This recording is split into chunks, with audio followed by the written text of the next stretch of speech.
नमस्ते दोस्तों, मेरा नाम है शुभम और आपका स्वागत है हिस्ट्री ऑफ थिंग्स में। जैसा कि आप सभी लोग जानते हैं, हिस्ट्री ऑफ थिंग्स में हम इतिहास के काफी सारी चीजों के बारे में बात करते हैं। इसके अलावा हम काफी सारे लोगों के अभी रिसेंटली इंटरव्यूज कर रहे हैं, जिसके अंदर हम ये जानने का प्रयास कर रहे हैं कि वो लोग भारत के लिए अलग अलग फील्ड्स में क्या कर रहे हैं। तो ऐसे ही आज हमारे साथ हमारे गेस्ट हैं श्री नीरज अत्री जी। नीरज अत्री जी ने एक ब्रेन वॉश रिपब्लिक कर एक बहुत ही अच्छी पुस्तक लिखी है, और उस पुस्तक के अंदर उन्होंने उन सारी चीजों को असल में हाईलाइट किया है जो हमारे हिस्ट्री की बुक्स में एनसीईआरटी के अंदर पढ़ाई जा रही थी, और उसके फैक्ट्स ही नहीं थे। कई सारे लोग ये बातें करते हैं कि मैकॉले ने सिलेबस बदल दिया या कम्युनिस्टों ने सिलेबस में ये डाल दिया, लेकिन बहुत कम लोग भारत के अंदर ऐसे हैं जो असल में जेन्युइनली जाकर रिसर्च करते हैं कि वो गलत क्या है और वो गलत कैसे उसके अंदर आया और क्या उसके पीछे फैक्ट्स हैं। तो नीरज अत्री जी ने ना सिर्फ वो सारा का सारा पता लगाया, एक एक किताब पढ़ी, एक एक किताब में ढूंढा, बल्कि आरटीआई लगाकर उन लोगों से प्रश्न भी पूछे कि उन लोगों ने जिनने इतिहास के अंदर ये सारा का सारा डाला है वो कहाँ से लाकर डाला है। तो उसके बाद आप लोग शॉक हो जाएंगे ये जानकर कि बहुत सारे लोगों के पास जवाब ही नहीं थे जो उन्होंने लिख दिया था किताबों में, जो हमारे करोड़ों बच्चे भारत के अंदर पढ़ रहे थे, वो कहाँ से वो लोग लाए। तो इस पुस्तक को सभी लोगों को पहले तो मैं कहना चाहूंगा कि पढ़ना चाहिए। इस पुस्तक के बारे में हम और जानते हैं नीरज जी से। नीरज जी, आपका हार्दिक स्वागत है हिस्ट्री ऑफ थिंग्स में। तो मैं आपसे जानना चाहता हूं कि ये हिस्ट्री जो ब्रेन वॉश रिपब्लिक आपने पुस्तक लिखी और ये सारा आपने एनसीईआरटी की पुस्तकों को खंगालना शुरू किया, ये कैसे आपके दिमाग में आया, क्या ट्रिगर हुआ, कैसे ये शुरुआत हुई? जी नीरज जी। जी, धन्यवाद शुभम जी। पहले तो आपके सभी दर्शकों को मेरा नमस्कार, और आपने मुझे बुलाया यहाँ पर इस चर्चा के लिए, उसके लिए आपका भी आभार है। मैं हिस्ट्री नहीं जानता हूँ, मेरा जो सब्जेक्ट है वो फिज़िक्स है, तो फिज़िक्स टीचर हूँ, और हिस्ट्री में मेरी कोई रुचि भी नहीं थी। जब मैं स्टूडेंट था तो मुझे लगता था कि हिस्ट्री एक बेकार सब्जेक्ट है, जिसे नहीं पढ़ाया जाना चाहिए, इससे केवल टाइम वेस्ट होता है। और मैं हिस्ट्री में अंडर अचीवर होता था अपने सारी स्कूल लाइफ में। लेकिन अब पिछले जो 10-15 वर्ष की जो मेरी यात्रा है, उसमें अब मुझे लगता है कि हिस्ट्री पढ़ाना शायद सबसे ज़रूरी है हमारे देश के बच्चों को। अम, देखिए, हिस्ट्री जब लिखी जाती है, स्पेशली जो टेक्स्ट बुक्स लिखी जाती हैं, उसमें वैसे बहुत सारे उद्देश्य होते हैं, लेकिन मुख्य 2 उद्देश्य होते हैं किसी भी देश के। पहला ये कि जो हमारे बच्चे हैं वो हमारे देश का एक ग्रैंड नैरेटिव जाने कि हमारा देश संसार भर के इतिहास में कहाँ स्टैंड करता है, और ताकि बच्चों को अपने देश के प्रति और अपने प्रति गर्व की भावना का अनुभव हो। ये सभी देशों में किया जाता है। और दूसरा उद्देश्य होता है जो हिस्ट्री का एक्चुअल फंक्शन है, कि वो हमारे लिए एक अतीत का एक कलेक्शन है कि हमारे पूर्वजों ने अगर कुछ गलत किया है तो हम उससे सीखें, अगर उन्होंने कुछ ठीक किया उस पर गर्व का अनुभव करें और उसी रास्ते पर चलें। तो अब इसमें थोड़ी-सी जो प्रॉब्लम है वो क्या है कि संसार, जैसे अगर आप पाकिस्तान का एग्ज़ाम्पल ले लें, अभी रिसेंटली बना है, और इतने बड़े नरसंहार के बाद, इतने खून-खराबे, इतनी महिलाओं के बलात्कार के बाद ये देश बना है। लेकिन वो अपनी हिस्ट्री की किताबों में बच्चों को ये बताने की कोशिश करते हैं कि पाकिस्तान एक हज़ारों वर्ष पुराना देश है, ऐसी सभ्यता है, और उन्हें अपने इस इस्लामिक राष्ट्र पर गर्व होना चाहिए। अमेरिका का एग्ज़ाम्पल ले लें, आज से 500 साल पहले वहाँ पर जो कोलंबस के बाद ये लोग पहुँचे, वहाँ की इंडिजिनस पॉपुलेशन को इन्होंने ख़त्म किया, ऑलमोस्ट वाइप आउट कर दिया है। शायद इंडिजिनस पॉपुलेशन के 2% लोग बचे होंगे वहाँ पर। तो फिर से एक बिल्कुल खून-खराबे वाला इतिहास रहा है उनका, जो आज की वहाँ पर जो आज सत्ता है। लेकिन बच्चों को एक ऐसा ऐसा हिस्टोरिकल नैरेटिव पढ़ाया जाता है कि उन्हें गर्व होना चाहिए अपने अमेरिकन होने पर। तो ठीक है, वो जो हो चुका उसे वो बदल नहीं सकते, तो अपने देश के लिए आज जो स्थिति में है उसमें वो अच्छा काम करने की कोशिश करते हैं। लेकिन हमारे देश की किताबें इससे ठीक उल्टा काम कर रही हैं। वो हमारे देश के बच्चों को एक ऐसा नैरेटिव पेश करती हैं कि बच्चों का जो मनोबल है वो कमज़ोर होता है, उनमें अपने समाज के प्रति एक हीन भावना आती है। तो जो आपने प्रश्न ये पूछा था कि किस तरह से शुरू हुआ, तो मेरे पास तो साइंस के स्टूडेंट्स आते हैं मैक्सिमम, लेकिन उनसे भी जब बात होती थी तो कभी-कभी ऐसा लगता था कि या तो उनकी जो हिस्ट्री के लिए धारणा है, जो चीज़ें वो सोच रहे हैं, या तो वो गलत हैं, या शायद मैं कहीं पर गलत हूँ। तो मुझे लगा कि मुझे ये क्लैरिटी होनी चाहिए। तो ये सोचकर मैंने एनसीईआरटी की किताबों को पढ़ना शुरू किया, और फिर वहाँ पर जो चीज़ें मुझे लगी कि जो मेरी बुद्धि है उससे वो मैच नहीं करती, तो उन्हें मैंने मार्क कर लिया, और एनसीईआरटी को मैंने आरटीआई एप्लीकेशंस लगाने शुरू किए। तो ये जो छठी से 12वीं तक की किताबें अभी चल रही हैं, जो 2005-6 में लगाई गई थी, मैं उन किताबों की बात कर रहा हूँ। तो लगभग 110 आरटीआई एप्लीकेशन मैंने एनसीईआरटी को भेजे थे, अलग-अलग पॉइंट्स पर। तो उनका जवाब आया कि आप जो उनमें मैं माँग क्या रहा था, उसका मैं एग्ज़ाम्पल बताता हूँ आपको, कि मान लीजिए उन्होंने कहीं पर आर्यन इन्वेजन थ्योरी की बात की है। तो मैंने उनसे ये माँगा कि आपने किन डॉक्यूमेंट्स के बेसिस पर ये बच्चों को पढ़ाना शुरू किया? उन डॉक्यूमेंट्स की जो ट्रांसलेशन है वो हमें प्रोवाइड की जाए, और किन लोगों ने डिसाइड किया था कि हम ये पढ़ाएँगे, ये लिस्ट हमें दी जाए। तो उन्होंने सारे 110 एप्लीकेशंस का जो जवाब दिया वो ये था कि उनके डिपार्टमेंट में इस तरह के कोई भी रिकॉर्ड्स अवेलेबल नहीं है। तो उससे लगा कि इसका मतलब शायद ये कुछ कुछ ना कुछ तो गलत कर रहे हैं। तो तब मुझे फिर रिसर्च करना पड़ा, और उसके बाद फिर ब्रेन वॉश रिपब्लिक किताब मैंने लिखी। तो ये जो आपका प्रश्न था, ये उसका उत्तर है। जी, जी, जी। तो मैंने तो चूँकि वो किताब देखी है, पढ़ी है। व्यूअर्स के लिए एक बार आप बताना चाहेंगे कि कौन-कौन सी उसके अंदर वैसी चीज़ें थी, जिनके ऊपर मतलब जब आपने रिसर्च किया, तो आपने जो वो झूठ पाई, तो कुछ एनेक्डोट्स बुक के अंदर से आप शॉकिंग जो एनेक्डोट्स हैं, आपके लेक्चर्स भी हम लोगों ने सुने हैं, उसमें आप काफ़ी जी, बताते प्रेज़ेंटेशन के माध्यम से।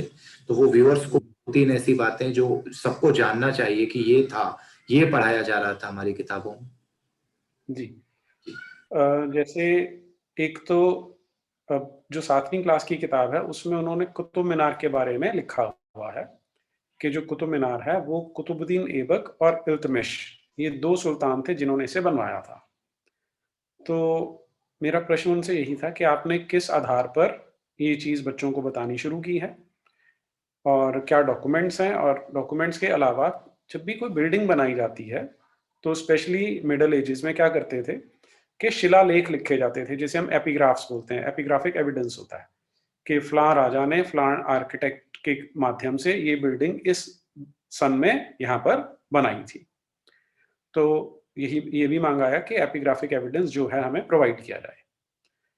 तो उनका आंसर यही था कि हमारे पास इसके कोई रिकॉर्ड्स अवेलेबल नहीं है। तो अब पहला मेरा इंप्रेशन ये था कि हो सकता है हमें बताना नहीं चाहते, लेकिन झूठ शायद नहीं बोल रहे होंगे। तो फिर मैंने हिस्ट्री को पढ़ना शुरू किया कि जब से ये इस्लामिक इन्वेजन्स हमारे देश में होने शुरू हुए थे, तो बहुत सारे क्रॉनिकलर हैं जो बड़ा खुल के सारी चीज़ें लिखते हैं कि हमने यहाँ आकर इतने हिंदुओं को मारा, इतने लोगों को उठाकर ले गए, इतने लोगों को हमने गुलाम बनाया, लाखों की तादाद में, वो सब बड़े गर्व से बता रहे हैं। और ये जो बिल्डिंग की हम बात करें कुतुब मीनार की, उसका मुझे कहीं रेफरेंस नहीं दिखाई दे रहा उस समय के जो डॉक्यूमेंट्स हैं उनके अंदर, कि कोई राजा ये नहीं कह रहा कि हमने बिल्डिंग बनानी शुरू की है, कि हमने इस आर्किटेक्ट से इसकी बात की है, इतने हम इसके लिए जो मज़दूर हैं वो लेके आ रहे हैं, इस तरह का कोई रेफरेंस मिल नहीं रहा। अब कहने को जो कुतुबुद्दीन ऐबक और इल्तुतमिश का जो राज है वो 1205-1210 के आस-पास है, 13वीं सदी के स्टार्टिंग में है। जो मुस्लिम क्रॉनिकलर्स का एक रिटन इसके बारे में उल्लेख मिलता है, वो है उससे लगभग 100 साल बाद 1315-1316 में मोरक्को टैंजियर्स अफ्रीका में एक जगह है। वहाँ से इब्न बतूता नाम का एक ट्रैवलर चलता है, और वो यहाँ हमारे देश में आता है। तो वो एक पासिंग रिमार्क ये देता है कि वहाँ पर ऐसी एक बिल्डिंग है, जो बहुत ऊँची मीनार बनी हुई है।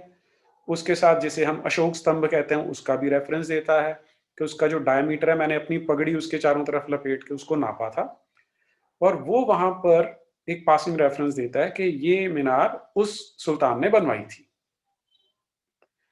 तो इसे हम, अगर हम एक सीरियस सच्चे साइंटिफिक इतिहासकार हैं, हिस्टोरियन हैं, तो इसे हम कोई एविडेंस नहीं मान सकते कि कुतुब मीनार उन्होंने बनाया था। लेकिन अब उन्होंने तो हमें देने से मना कर दिया। अब इसके बारे में होता क्या है कि कभी भी जब आप किसी चीज़ का सच डिनाई करना शुरू करते हैं, तो कॉन्स्पिरेसी थ्योरीज़ उठनी शुरू हो जाती हैं। तो मैं तो ये चाहता हूँ कि गवर्नमेंट को इसके बारे में एक क्लैरिटी देनी चाहिए। एनसीईआरटी को स्टैंड अपना क्लियर करना चाहिए कि किन डॉक्यूमेंट्स के बेसिस पे उन्होंने कहा है। कि मैंने जो सर्च किया वो मेरी हो सकता है मेरी लिमिटेड रिसर्च है, तो गवर्नमेंट के पास ज़्यादा रिसोर्सेज़ हैं, वो बता सकते हैं। लेकिन जितना मुझे समझ में आ रहा है कि ये इसमें जो झूठ हो सकता है, ये इसे आप कॉन्स्पिरेसी थ्योरी कह सकते हैं, लेकिन मुझे सबसे प्लॉजिबल आर्गुमेंट जो लगता है कि कुतुब मीनार जिस जगह पे है, उसे मेहरौली कहा जाता है आज। और ऐसा माना जाता है कि मिहिरावली उसका नाम था, वराहमिहिर नाम के एस्ट्रोनॉमर थे, तो उनके नाम से वो मेहरौली जगह बनी थी। अब अगर आप स्ट्रक्चर देखेंगे, जब मैं छोटा था, स्कूल में थे, तब हमें बताया जाता था कि कुतुब मीनार की 7 मंजिलें थी, आज 5 हैं केवल।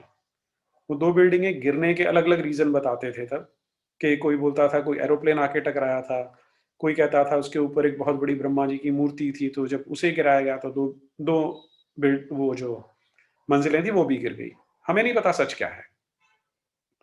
अब आप कुतुब मीनार का अगर स्ट्रक्चर देखेंगे, तो उसके चारों तरफ जो बैंड्स बने हुए हैं, बिल्डिंग के चारों ओर जो बैंड्स बनते हैं, उन्हें फ्रीज़ बैंड्स या फ्री बैंड्स कहते हैं। वो 24 हैं। कुतुब मीनार के आस-पास जो एरिया है, उसे जामा मस्जिद कहा जाता है।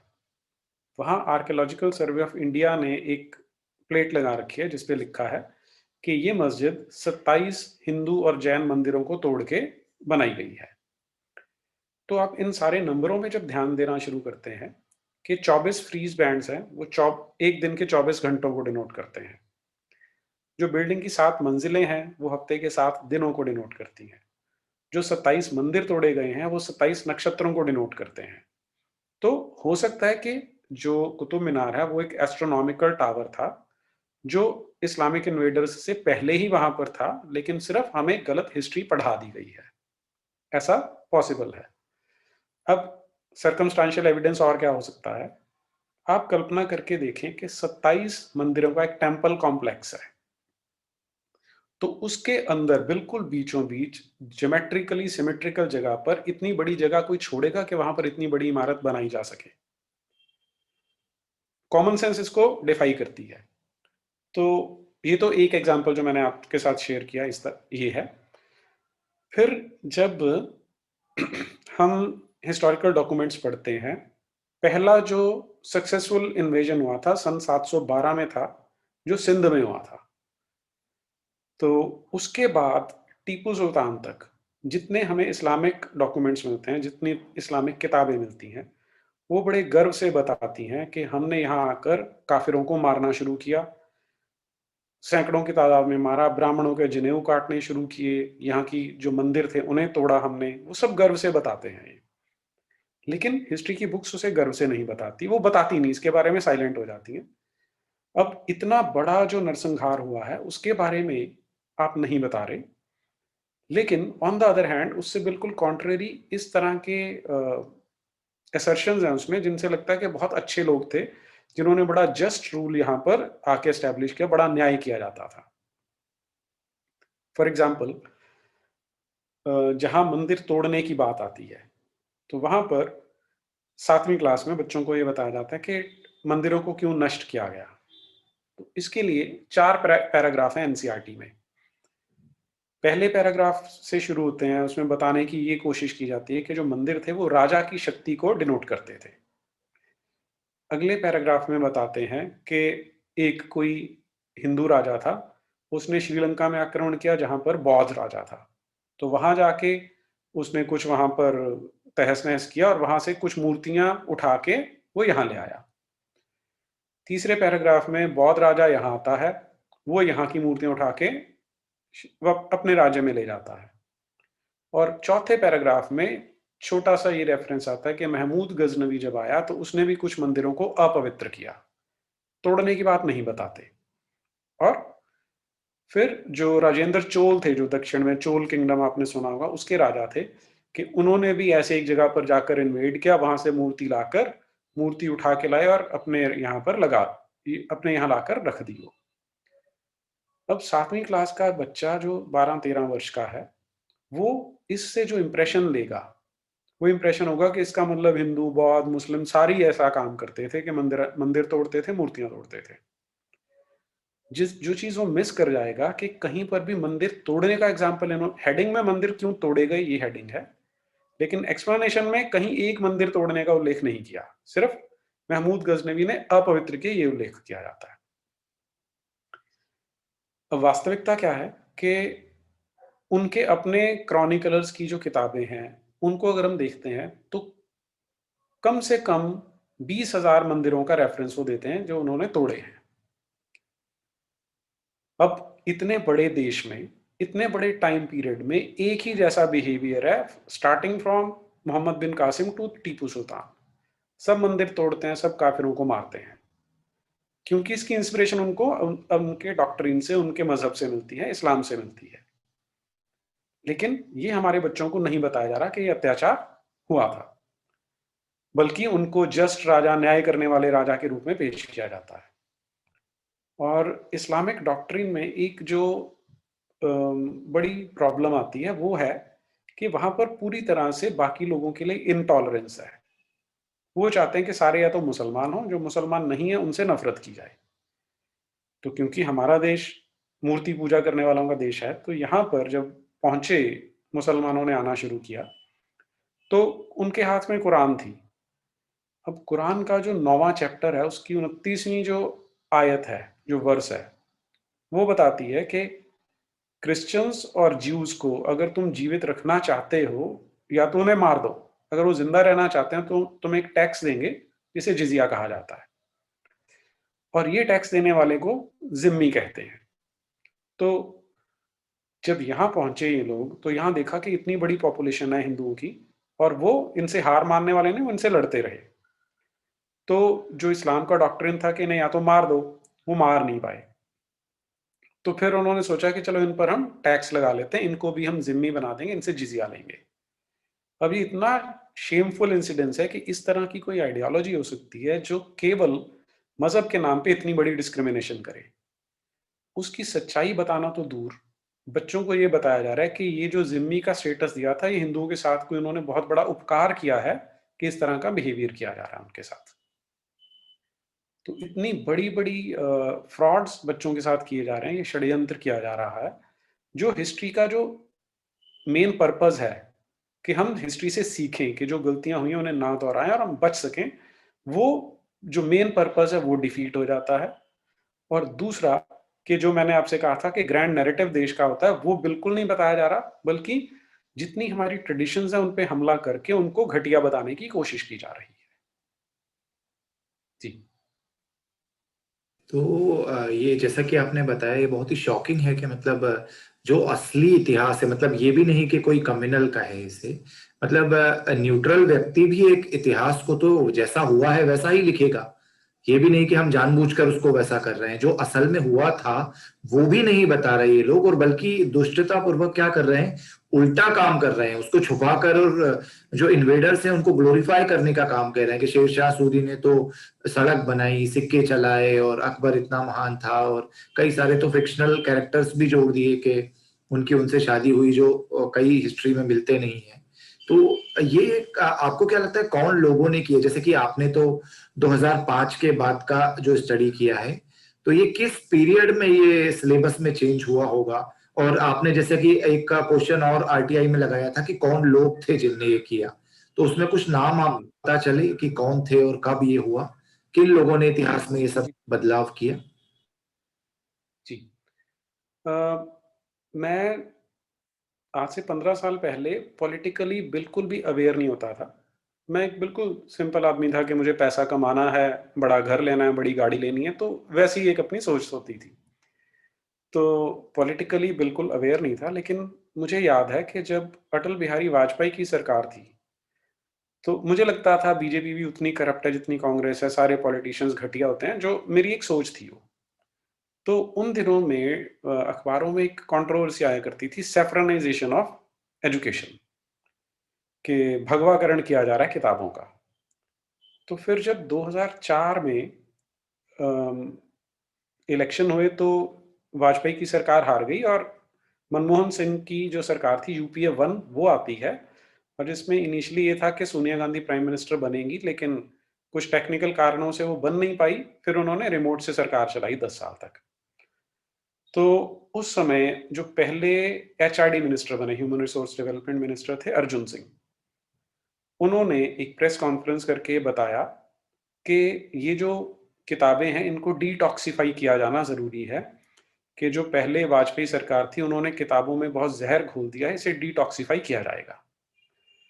तो इसके लिए जो उन्होंने कमेटी बनाई थी, उसके बाद जिन लोगों ने इसमें पार्टिसिपेट किया, उनमें 2-3 मेन नाम जो मैं आपके साथ शेयर करना चाहता हूँ। एक था योगेंद्र यादव, जो आजकल प्रोफेशनल एजिटेटर हैं, प्रोटेस्टर हैं आजकल, और उन्हें उन्हें उस कमेटी में मेंबर बनाया गया था। तीस्ता सेतलवाड को बनाया गया था। अब तीस्ता सेतलवाड जो आपके दर्शक नहीं जानते, उन्हें मैं केवल ये बता दूं कि वो महिला है जो अमेरिका में जाकर हमारे देश की बदनामी करती थी कि यहाँ का लॉ एंड ऑर्डर सिस्टम ठीक नहीं चलता है। तो जो, और इसे specially supreme court of India से परजरी के केसेस इस पे चले हैं कि इसने झूठे बयान लिखवाए थे बहुत सारे केसेस में। और बाकी जो नाम, अब एक नाम है नंदिनी सुंदर, जो घोर कम्युनिस्ट अर्बन नक्सल्स जिसे आप कह सकते हैं, वो महिला इन किताबों के लिखने में इंस्ट्रूमेंटल रही है। रामचंद्र गुहा, जिनका इतिहास से कोई फॉर्मल लिंक नहीं रहा, तो इस तरह के जिन्हें आप आज बिल्कुल अर्बन नक्सल्स बोल सकते हैं, उन्हें बुलाकर इन किताबों का जो कंटेंट है वो बनाने के लिए इन्हें आमंत्रित किया गया था, और नाम दिया गया था डिटॉक्सिफिकेशन का। जबकि मुझे लगता है वो सिर्फ शब्दों का खेल है, उल्टा काम इन्होंने टॉक्सिफिकेशन ज्यादा की है उसकी। और अगर अब हम देखें, जैसे मैंने जब ये आरटी एप्लीकेशंस लगाने शुरू किए, तो जितने लोग मेरी समझ में आए हैं इन बुक्स की जो कमिटियों में थे, वो 2-3 अलग-अलग लॉबीज ने मिलके काम किया है। पहले वाजपेयी से पहले जो बुक्स चलती थी, ऐसा बताया जाता है कि वो कम्युनिस्टों ने लिखी थी, उनमें लेफ्ट लीनिंग ज्यादा कंटेंट था। लेकिन ये जब सोनिया गांधी के आने के बाद जो किताबें लिखी गई हैं, इनमें जो मिशनरी एलिमेंट है वो ऐड कर दिया गया। तो जो लेफ्टिस्ट ने काम किया था वो तो है ही है, प्लस जो मिशनरी पॉइजन है वो इनके अंदर और इंजेक्ट किया गया। क्योंकि अगर आप पूरी किताब का फ्लो देखेंगे तो उनमें उन्होंने ऐसा एस्टेब्लिश करने की कोशिश की है कि मिशनरीज जो थे उन्होंने यहाँ पर आकर लोगों को एजुकेशनल अपलिफ्टमेंट का बहुत काम किया है। जी। तो इसमें मुझे एक चीज समझ में नहीं आती कि जनरली जो कम्युनिस्ट हैं वो माना जाता है कि जो कार्ल मार्क्स ने कहा था कि रिलीजन एक अफीम है, वो सभी रिलीजन से चिढ़ते हैं। तो हिंदुइज्म के खिलाफ तो हम देख ही रहे हैं उनका चिढ़ना, जो हिंदू और इनके खिलाफ उनने डाला है। लेकिन शॉकिंगली इन लोगों ने दूसरे रिलीजन्स को ग्लोरीफाई करना कैसे शुरू कर दिया। ये तो मतलब उनके खुद के आइडियोलॉजिकल उसके ही खिलाफ माना जाएगा कि वो एक रिलीजन को ग्लोरीफाई करने लगे यहाँ पर, पर्टिकुलर जो हम कहें इस्लाम को। और आपने जैसा कि बताया कि मिशनरीज का भी एक एंगल डाल दिया गया, और ये लिखा जिनने है वो असल में कम्युनिस्ट हैं। तो ये तीन विचारधाराएं जो दुनिया में आपस में लड़ रही हैं, ये भारत के अंदर ऐसा क्या है जो इस तरह से मिलकर काम करने लगी? इसमें 2-3 छोटी-छोटी सी चीजें हैं। जब आप पूरा वेस्ट का डिस्कोर्स देखेंगे, वहां पर जो लेफ्ट है वो क्रिश्चियनिटी के एंटी है, उनसे लड़ता है, या ये कह लें कि स्टैंड एक दूसरे के ऑपोजिट है इनका। वहीं से ये लेफ्ट और राइट का जो टर्मिनोलॉजी है वो वहीं से निकल के आती है। लेकिन जो इंटरेस्टिंग पार्ट आपको वेस्ट में भी दिखाई देगा कि जो लेफ्ट है वो वहां पर भी इस्लाम के साथ अपने आप को अलाइन किया हुआ है। कभी कोई भी कम्युनिस्ट, कोई भी लेफ्टिस्ट संसार भर के आप देख लें, वो कभी इस्लाम के अगेंस्ट नहीं बोलते। वेस्ट का तो ये खेल चल रहा है कि वहां क्रिश्चियनिटी के अगेंस्ट ये दोनों मिलके काम कर रहे हैं। हमारे देश में क्या है, अब जो मिशनरी लॉबी है वो बहुत ज्यादा स्मार्ट है, बहुत इंटेलिजेंट लोग हैं, क्योंकि 2000 साल का एक्सपीरियंस है चर्च का। तो उन्होंने जब सोनिया गांधी के थ्रू यहाँ पर एक तरह से आप ये मान लीजिए कि सत्ता में उन्होंने घुसपैठ बना ली। अब उन्होंने थोड़े से शब्द ही तो ऐड करने थे, कि जो मैंने आपसे जैसे बताया कि उन्होंने एक जगह पे ये डाल दिया कि जो ज्योतिराव फूले था, जैसे महात्मा फूले, आजकल ये महात्मा वाली भी बड़ी टेंडेंसी हमारे देश में, किसी को बुद्धू बनाना हो तो किसी को आप महात्मा नाम जोड़ दीजिए तो लोग वैसे ही सर झुकाना शुरू कर देते हैं। तो उसमें इन्होंने क्या किया, बोला कि जो ज्योतिराव फूले थे, वो मिशनरी स्कूल में पढ़े और इसके बाद बड़े होकर उन्होंने अपनी इंडिपेंडेंट थॉट डेवलप कर ली। अब इसका बच्चे पे क्या इफ़ेक्ट पड़ेगा? उसे लगेगा कि ये जो मार्जिनलाइज्ड सेक्शन थे, इनको मिशनरीज़ ने हेल्पिंग हैंड दिया। तो मिशनरी ने अपना खेल जो खेलना था वो खेल लिया। बच्चे के सबकॉन्शियस माइंड में वो मैसेज चला गया। लेकिन अब लड़ाई क्या हो रही है? लोग बोल रहे हैं इस्लाम बुरा है। तो इस्लाम और हिंदुइज़्म आपस में लड़ रहे हैं। मिशनरी अपना काम रडार के नीचे करते जा रहे हैं। तो ये इनका खेल हमारे देश में चल रहा है। प्लस एक और जो फैक्टर हमें समझ लेना चाहिए कि वो जैसे कहते हैं कि अगर एक हाथी का शिकार करना है या शेर का शिकार करना है, तो कई कुत्ते मिलके उसका शिकार करने की कोशिश करते हैं, भेड़िए मिलके करते हैं। तो यहाँ पर ये 3 भेड़िए आप समझ लीजिए कि जो माओवादी हैं, जो जिहादी हैं और जो मिशनरीज़ हैं, वो तीनों मिल के ये सोच रहे हैं कि इसका एक बार जो सनातन धर्म नाम का हाथी है, इसका शिकार कर लें, फिर बोटी-बोटी खा सकते हैं। तो इस तरह से मिलके ये काम किया जा रहा है। तो ये जो जब ये सरकार मतलब हारती है चुनाव 2014 में, उसके बाद जो सरकार आती है, क्या उसके सामने आपने कभी ये तथ्य रखे कि इस तरह से हमारे इतिहास में ये डिस्टॉर्शन हुआ है? और कभी एमएचआरडी वगैरह को ये भेजा आपने, और इस सरकार ने क्या उसमें कुछ चेंजेस किए हैं या कुछ इस तरह का प्लान है? जी। ये जब मैंने रिसर्च शुरू किया था 2010 में किया था, आरटी एप्लीकेशंस 2011 में लगे, 12 से फिर मैंने रिसर्च शुरू कर दिया और फिर Punjab and Haryana high court में केस फाइल किया इन किताबों को चेंज करने के लिए। तो जब केस फाइल किया हमने तब तक सरकार चेंज हो गई थी। एनडीए आ गई थी सरकार में, तो हमें लगा कि क्योंकि ये अपने आप को राष्ट्रवादी कहने वाली सरकार है, तो ये अब शायद हमें कोर्ट के थ्रू ना जाना पड़े क्योंकि वो बहुत लंबा रास्ता होता है। तो मैंने एमएचआरडी में पूरी की पूरी रिप्रेजेंटेशन भेजी, लगभग 1300 पेजेस की रिप्रेजेंटेशन थी वो, जो एजुकेशन सेक्रेटरी थे, उनको दी गई। उस समय स्मृति ईरानी मंत्री होती थी, उन तक पहुंची या नहीं पहुंची वो मैं नहीं जानता हूँ। एनसीईआरटी के जो डायरेक्टर थे, मिस्टर सेनापति थे, उन्हें दी गई है। और लेकिन आज तक मुझे किसी ने अप्रोच नहीं किया कि हम इस पे कोई एक्शन ले रहे हैं या लेंगे, ऐसा कुछ नहीं। बल्कि एनसीईआरटी को जब भेजी थी तो उसके 6 महीने बाद मुझे उनको भी एक आरटीआई लगाना पड़ा था ये जानने के लिए कि क्या कर रहे हैं आप मेरी पिटीशन का। तो अभी तक अब जो एनईपी आई, नेशनल न्यू एजुकेशन पॉलिसी आई है, उसमें अभी ऐसा कोई उन्होंने थ्रस्ट स्पेशली नहीं बोला कि हम हिस्ट्री की टेक्स्ट बुक्स को चेंज करेंगे। हालांकि रिव्यू करने की बात हो रही है, लेकिन वो कितना करते हैं, कितने सफल होते हैं, वो अभी कहना बहुत मुश्किल है। तो अभी तक कोई चेंज नहीं किया गया इसमें। अनफॉर्चुनेटली मतलब जैसा कि हम सभी लोग जानते हैं कि पहले ब्रिटिश ने हमारे सिलेबस में चेंज किया, उसके बाद कम्युनिस्टों ने, और 2000 के 5 के बाद मिशनरीज का एलिमेंट भी उसमें आता है। और हमारे बच्चे जो इतिहास पढ़ रहे हैं वो असल में, एक जो बात कही जाती है कि भारत से बहुत ज्यादा ब्रेन ड्रेन हो रहा है, मुझे लगता है इसका बहुत बड़ा कारण ये भी है। क्योंकि जिस बच्चे को अपने देश पर गर्व ही नहीं होगा, जिस बच्चे को अपनी संस्कृति पे गर्व ही नहीं होगा, वो तो यही सोचेगा कि मैं पैसा कमाऊं, अमेरिका चला जाऊं, यूरोप चला जाऊं। इस संस्कृति में तो पहले मुझे अलेक्जेंडर ने पीटा, फिर मुगलों ने पीटा, फिर अंग्रेजों ने पीटा, पॉलिटिशियंस पीट रहे हैं, तो वो छोड़कर चला जाता है। तो कुछ गर्व वाली चीज असल में हिस्ट्री में है ही नहीं। और जो लोग इसके लिए लड़ाई लड़ रहे हैं, जो लोग इस तरह के नीरज जी जैसे लोग इस चीज को आइडेंटिफाई करने की कोशिश कर रहे हैं, बता रहे हैं, उसके बाद भी इतनी मुश्किलें उसको बदलने में आ रही हैं। तो ये सिर्फ नीरज जी की असल में लड़ाई नहीं है, हम सभी को मिलकर इस चीज के लिए सरकार से अपील करनी चाहिए कि हमारे बच्चों को सही इतिहास पढ़ाया जाए। क्योंकि यदि सही इतिहास नहीं पढ़ाया जाता, तो जैसा कि हम लोग जानते हैं कि हिस्ट्री रिपीट्स इटसेल्फ। तो एक वाक्य है जो हमेशा मैं कहता हूं कि if history repeats itself, then how much incapable we are by not learning anything from the past. तो हम यदि पास्ट को सही जानेंगे ही नहीं तो उसको बदलेंगे कैसे? तो हिस्ट्री को सही तरह से पढ़ाया जाना, सही तरह से जाना जाना बहुत आवश्यक है। वरना इतिहास से बहुत कुछ हमारे बच्चे कंफ्यूज होंगे और वो देश छोड़कर जाने ही वाले हैं। दूसरी एक चीज पर मैं नीरज जी बात करना चाहूंगा कि आजकल ऐसा भी देखने में आ रहा है कि बड़ी बड़ी विश्वविद्यालयों के बच्चे भारत तेरे टुकड़े होंगे के नारे लगा रहे हैं। और देश विरोधी चीजों में, गतिविधियों में शामिल हो रहे हैं। आप मतलब पंजाब हरियाणा से भी अभी हमने काफी आंदोलन देखे देश के किसानों के बीच में, और सीएए वगैरह।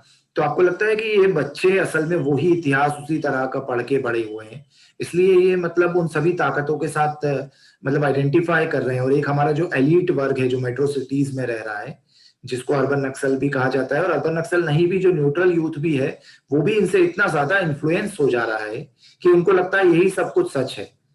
तो ये असल में इसी कारण भी हो रहा है, हिस्ट्री भी इसका एक कारण है, आपको लगता है? देखिए, इसमें हम एक कॉन्टिन्यूटी में देखेंगे इसे। जब हम आज की हिस्ट्री बुक्स की बात कर रहे हैं, तो ये तो लेटेस्ट मैनिफेस्टेशन है। ये खेल शुरू कब हो गया था, तो उसके लिए आपको आज़ादी से भी पहले जाना पड़ेगा। हमें अब ये जो किताबें हैं, वो सबसे बड़े आइकॉन्स किनको दिखाती हैं कि हमें अंग्रेज़ों से जो आज़ादी मिली है, वो महात्मा गांधी और पंडित नेहरू के कारण मिली है। उन्हीं की फ़ोटोग्राफ आपको बहुत ज़्यादा दिखाई देंगी, क्योंकि फ़ोटोग्राफ अपने आप सबकॉन्शियस माइंड में रजिस्टर होती रहती है। अब हमारा सबसे पहला क्वेश्चन ये होना चाहिए कि पंडित नेहरू ने आज़ादी से पहले 2 किताबें लिखी थी, the history of India and glimpses of world history. तो जो स्वतंत्रता सेनानी थे, वो भगत सिंह भी थे, ऊधम सिंह भी थे, वीर सावरकर भी थे, और हम मान लेते हैं कि गांधी और नेहरू भी थे। तो वो अंग्रेज़ जो भगत सिंह और ऊधम सिंह को फांसी दे देते हैं, वीर सावरकर को काला पानी भेज देते हैं, ऐसा क्या है कि वो नेहरू और गांधी को 5 स्टार जेल में डालते हैं, जहाँ पर बैठ के वो किताबें लिख रहे हैं। तो पहला क्वेश्चन ये ज़रूर उठना चाहिए कि इस तरह का क्या फ़र्क था, या क्या अंडरस्टैंडिंग थी कि ये डिफरेंशियल बिहेवियर किया गया था। फिर उसका स्पष्टीकरण हमें मिलता है नेहरू जी की उन किताबों में से।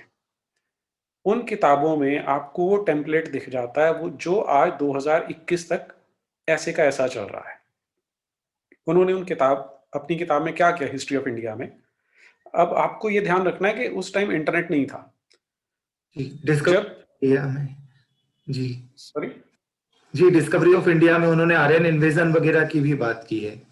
हाँ जी, कि उन्होंने जो बातें की हैं उसमें आर्यन इन्वेजन थ्योरी की बात की। उन्होंने कहा, चलिए आर्यन इन्वेजन थ्योरी हम थोड़ी देर के लिए ना ऐसा मान लेते हैं कि उस टाइम का जो इंटेलेक्चुअल माहौल था, उसमें आर्यन इन्वेजन थ्योरी को थोड़ा-सा क्रेडिबल माना जाता था। हम थोड़ी देर के लिए मान लेते हैं। लेकिन जिस तरह से उन्होंने जितने इन्वेडर्स थे, स्टार्टिंग फ्रॉम मोहम्मद बिन कासिम, उससे लेके मुगलों तक आते-आते उन्होंने सबको बिल्कुल व्हाइट वॉश करके दिखाया कि बाबर जो था, he was a prince charming. जो महमूद गज़नवी आया था, वो बिल्डिंग्स को बहुत एप्रिशिएट करता था। अब उन्होंने किया क्या कि महमूद गज़नवी के अपने क्रॉनिकलर की लिखी हुई किताब है, जिसमें वो बताते हैं कि जब महमूद गज़नवी आगरा पहुँचा, तो उसने देखा कि यहाँ इतने सुंदर-सुंदर मंदिर हैं।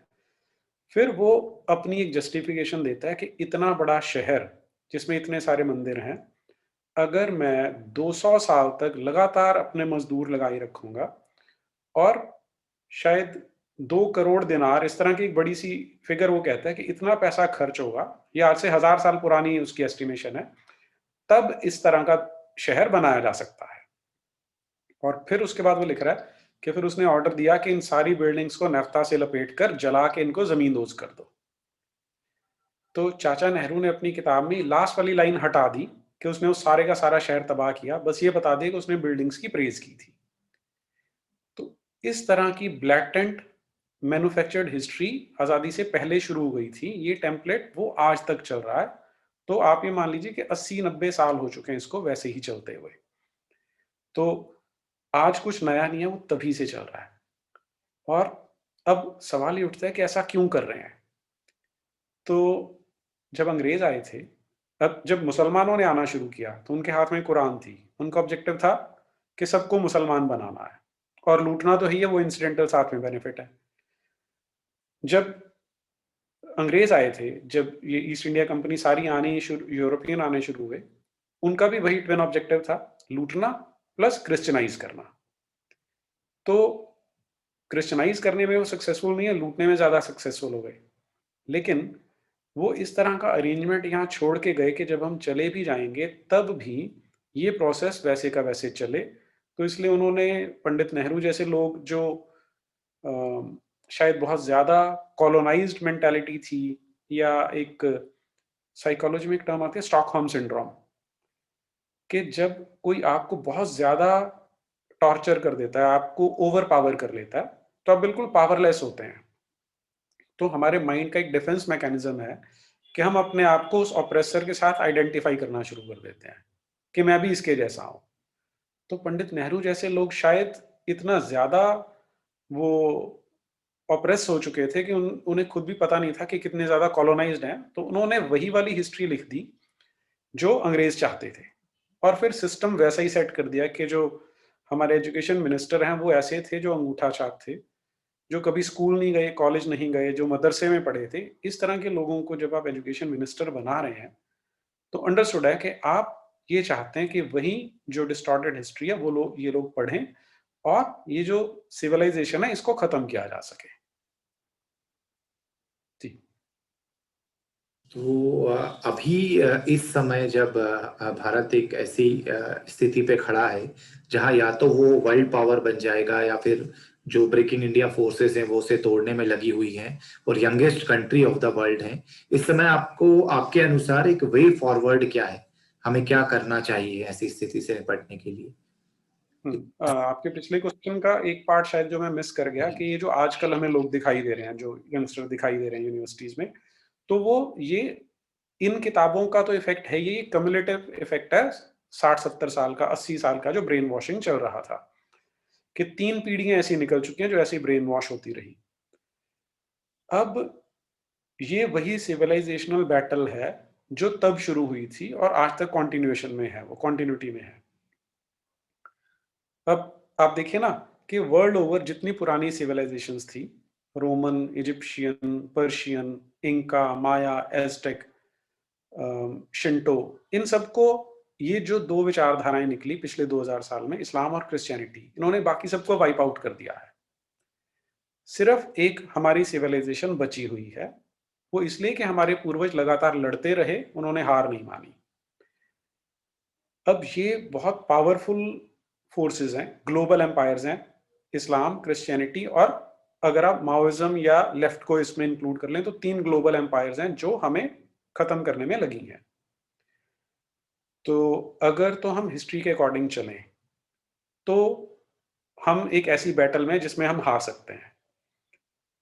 ये अब हम पे डिपेंड करता है और प्रेजेंट सरकार पे बहुत डिपेंड करता है कि वो किस तरह से नैरेटिव को चेंज करती है, क्योंकि अब जो लड़ाई हो रही है वो बंदूकों से नहीं होने वाली, वो गन्स से नहीं हो रही, वो ब्रेन से होने वाली है।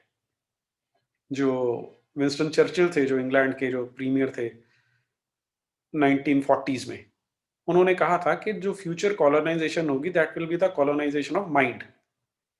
तो अब हमने इस सरकार को एक मैंडेट दिया है कि आप ये सिविलाइजेशनल नैरेटिव को ठीक करें। हम ये चाहते हैं कि सिर्फ जो सच्ची हिस्ट्री है वो प्रेजेंट की जाए, बिना किसी बायस के, जो सच है वो बता दो।